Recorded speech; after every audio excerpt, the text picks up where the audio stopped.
Hey, what's up, people? Anbraxas here. Kind of a vlog today. It's my personal channel. I'm gonna do whatever I want on it. Just some stuff I want to get off my chest today. You know, as we all know, there was a bombing in Boston today. And, you know, my thoughts and feelings go out to the people who were hurt by this explosion and this attack. We still don't know who actually executed the attack. But I wanted to bring you a different point of view, something that I've been thinking ever since I've heard the attack was going on. So I've already got my thoughts written down here, so I'm just actually going to be reading them. So, as you all know, there was a bombing in Boston today. And I'm sure at some point later in the evening, we'll hear from our president, and he'll be talking to everybody via television. And in the coming weeks, I'm positive he's going to give us an enemy to hate or someone to blame. And you know what? That's fine. You know, we want to know who did it. And, you know, we have every right to be mad at them. You know, everyone does. Because the Boston Marathon isn't just a United States thing. It's represented by multiple different countries. A lot of different people from around the world run in it. I just wanted to point a couple of things out for you and make you aware. We have a department of our government that's dedicated just to protecting us from these kind of events. And that department is the Department of Homeland Security. That's the same department that the Patriot Act was drafted for and the NDAA was made for.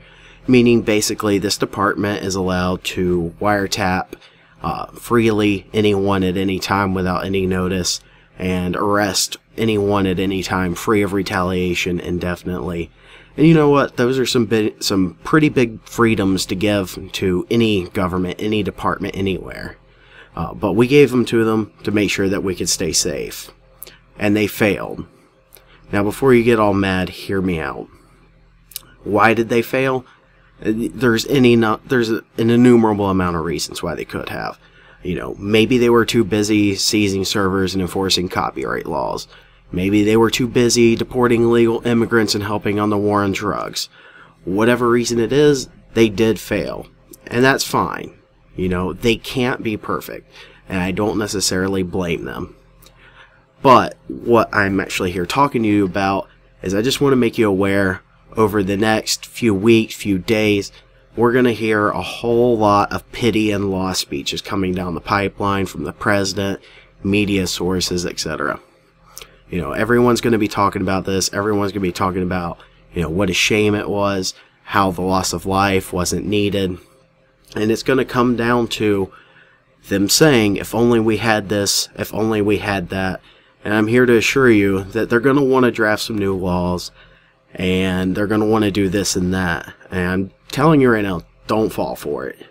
You know, if they can't defend us with the immense amount of power we already gave them, being able to wiretap freely without any notice, being able to arrest indefinitely, you know, without any kind of cause, then the ugly truth is we're never going to be safe. And, you know, I hate to be the bad guy that's actually going to say that, but that is the truth. If you can't defend somebody with that much power, asking for more isn't going to do any good. I just don't want the government to take advantage of the people's fear. You know, once again, I'm not saying 9/11 was fear-mongering. I think that was justified. And I think the founding of the Department of Homeland Security was completely justified. But everyone's going to be scared because of this bombing. And what I don't want to see is the government asking for more power to get some of these background agendas done. You know, like I said before, the Department of Homeland Security, who's supposed to be protecting us from these kind of attacks, is actually enforcing copyright laws and doing the war on drugs. They're not completely 100% focused on what they're actually supposed to be doing. And I really don't want to see them gain any more power than they have. Like I said, if they can't defend us with what power we've already given them, then it's just not possible to actually defend us 100%. And as I said before, I am not blaming them, you know, for this attack. Even if they're 100% on the ball, they can't stop everything. There's, you know, how many people in the United States? You know, 350 million people. You know, at any time, if someone decides they want to go hurt someone, they're going to do it. And I don't expect Homeland Security to know about it. you know, that's one thing in itself. It's just the background agendas that I'm worried about, and I'm worried about them taking some more power and some more freedoms. But that's about all the time I'm going to waste of yours today. So this is Anbraxas, and I will catch you guys later.